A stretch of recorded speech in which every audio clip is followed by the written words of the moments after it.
بسم اللہ الرحمن الرحیم. Class first year S B مضمون اسلامیات لیکچر 7 عقیدہ رسالت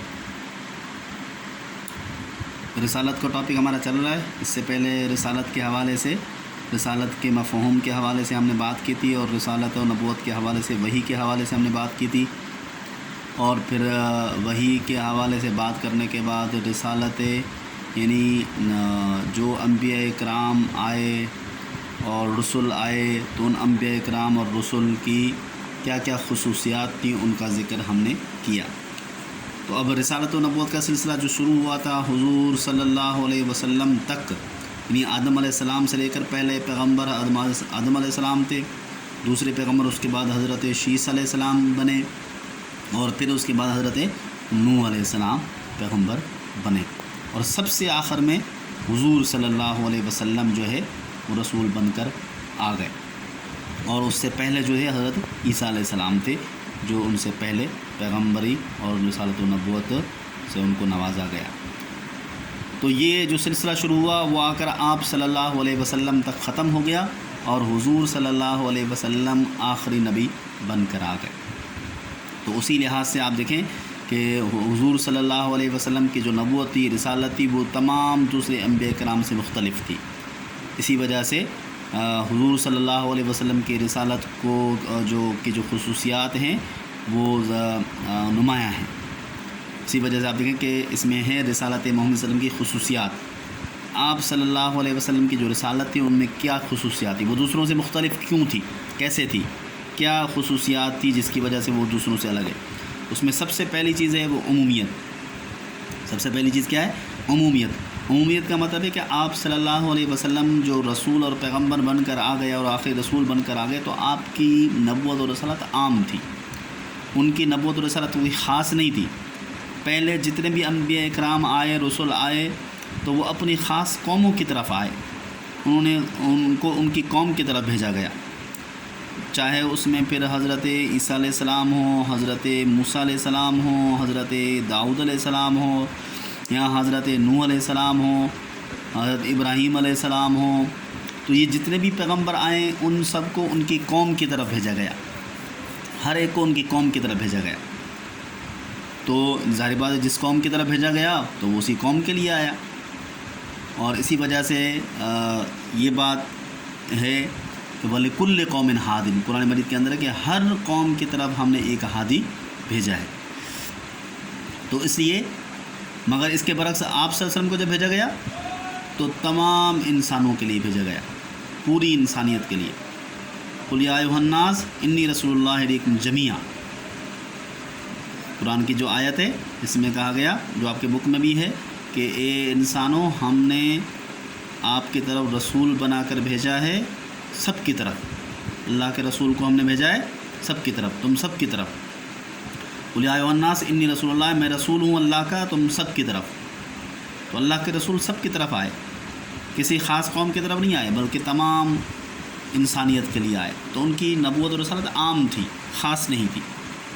دوسری خصوصیت کیا ہے؟ پہلی شریعتوں کا نسخ. آپ صلی اللہ علیہ وسلم کی شریعت نے پہلی جتنی بھی شریعتیں ان کو منسوخ کر دیا، ختم کر دیا. ان کو ختم کرنے کا مطلب ہے کہ ان کے اعمال کو منسوخ کر دیا، ان کے اعمال ختم ہو گئے. اب وہ قابل عمل نہیں رہی. اب قابل عمل ہے تو آپ کی شریعت ہے، اور آپ کی شریعت کیا ہے؟ قرآن مجید ہے. آپ صلی اللہ علیہ وسلم آئے تو آپ کے اوپر قرآن مجید کا نزول ہوا، قرآن مجید نازل ہوا. تو قرآن مجید یہ آخری شریعت ہے. تو آخری شریعت ہونے کی وجہ سے اس سے پہلے جتنی بھی شریعتیں تھیں وہ ختم ہو گئیں. اب جو لوگوں نے عمل کرنا ہے وہ اسی شریعت کے مطابق عمل کرنا ہے، اور اس شریعت کے مطابق عمل کرنے کی وجہ سے پہلی شریعتیں ساری منسوخ ہو گئیں، وہ اب قابل عمل نہیں رہیں. تیسری خصوصیت کیا ہے؟ کاملیت. آپ صلی اللہ علیہ وسلم کے اوپر جو شریعت نازل ہوئی، قرآن مجید، اور جو دین نازل ہوا اسلام، اس اسلام کو اور اس شریعت کو اللہ تعالیٰ نے مکمل کر دیا، کامل بنا دیا، اور اس میں کوئی چیز نہیں چھوڑی جو انسانیت کی رہنمائی کا ذریعہ نہ بن سکے. اسی وجہ سے قرآن مجید کے اندر بھی کہا کہ الیوم اکملت لکم دینکم، کہ آج کے دن ہم نے تمہارا دین مکمل کر دیا ہے، دین کامل بنا دیا. تو دین کی تکمیل ہو گئی، دین مکمل ہو گیا. اب اس کے اندر کوئی کمی بیشی نہیں رہ گئی. جب دین کامل ہو گیا، دین مکمل ہو گیا، تو اب یہ چیز اس چیز کا سبب بن گئی کہ اب اس کے بعد کوئی نیا دین، کوئی نئی چیز نہیں آئے گی۔ تو اس کی وجہ سے آپ صلی اللہ علیہ وسلم کی جو شریعت تھی وہ کامل شریعت تھی، ان کو شریعت کو کامل بنا دیا گیا، مکمل کر دیا گیا۔ اور پھر اس کے علاوہ کیا خصوصیت تھی؟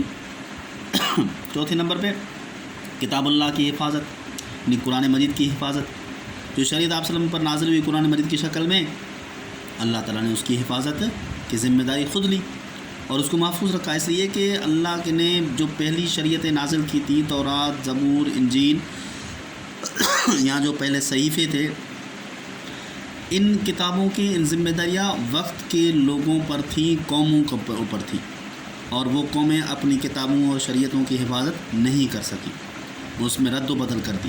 جب رد و بدل کر دی تو ضروری تھا کہ کتاب اللہ یعنی شریعت اللہ کے آخری شریعت کو محفوظ کیا جائے۔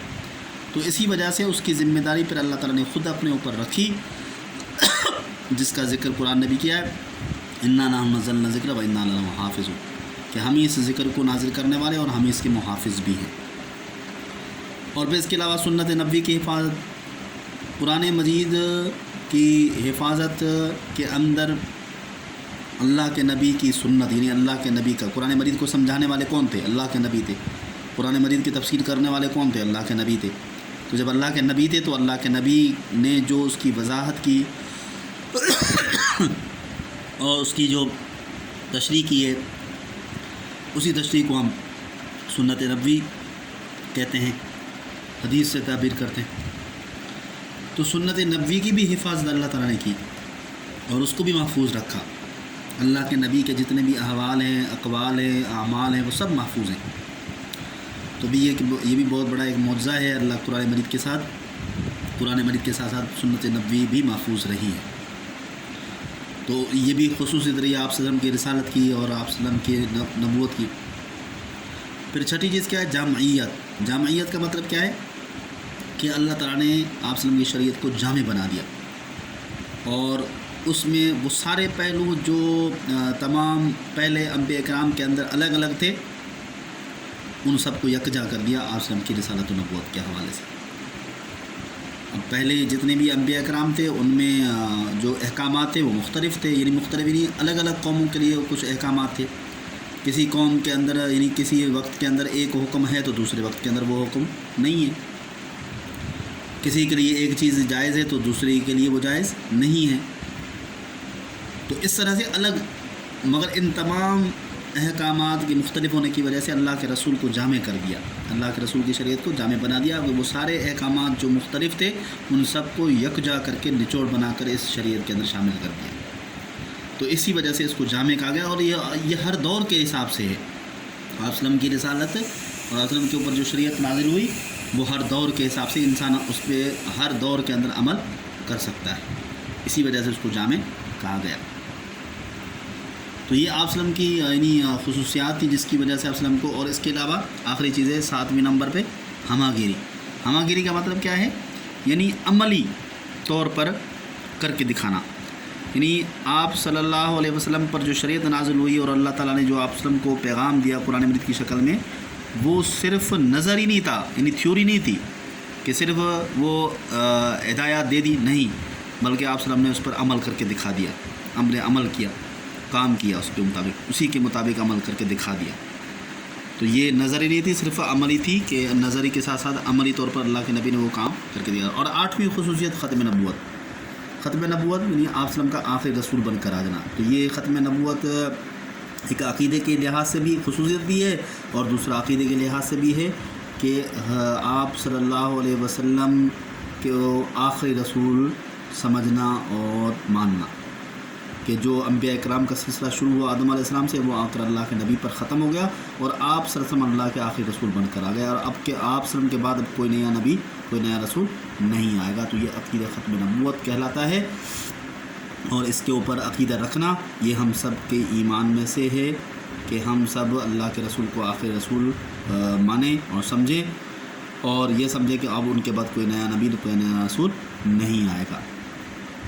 تو یہ ختم نبوت کے حوالے سے بات کی، اور ختم نبوت کے حوالے سے یہ ختم نبوت کا جو مفہوم ہے یا ختم نبوت کی جو بات ہے، یہ قرآن سے بھی ثابت ہے، حدیث سے بھی ثابت ہے اور اجماع سے بھی ثابت ہے، ٹھیک ہے، جتنے بھی سورسز ہیں اسلام کے ان سب سے یہ ثابت ہے۔ ختم نبوت کا لفظی مطلب کیا ہے اور اصطلاحی مطلب کیا ہے؟ ختم نبوت یعنی ختم لفظ کا لفظی مطلب ہے کہ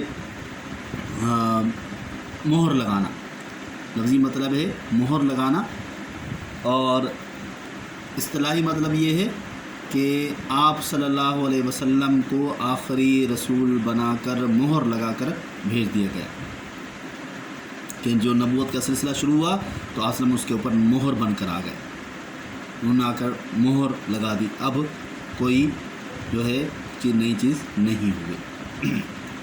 تو عقیدہ ختم نبوت کا مطلب یہی ہے کہ جتنے بھی رسول آئے آدم علیہ السلام سے اور آخر رسول تک ان سب کے اوپر ایمان لانا اور یہ یقین رکھنا کہ آپ صلی اللہ علیہ وسلم آخری رسول بن کر آ گئے، اب ان کے بعد کوئی نیا رسول کوئی نیا نبی نہیں آئے گا۔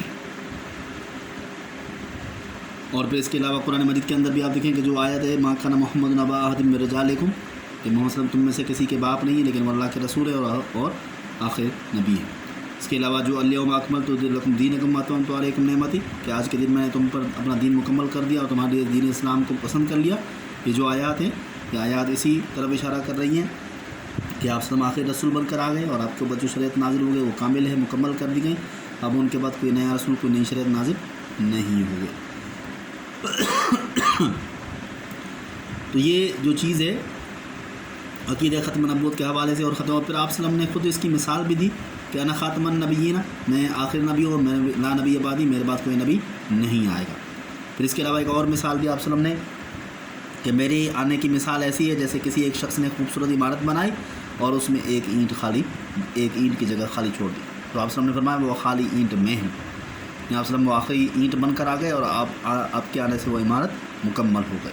تو اس طرح سے اب جو ہے آپ کے بعد کوئی نیا نبی کوئی نیا رسول نہیں آئے گا۔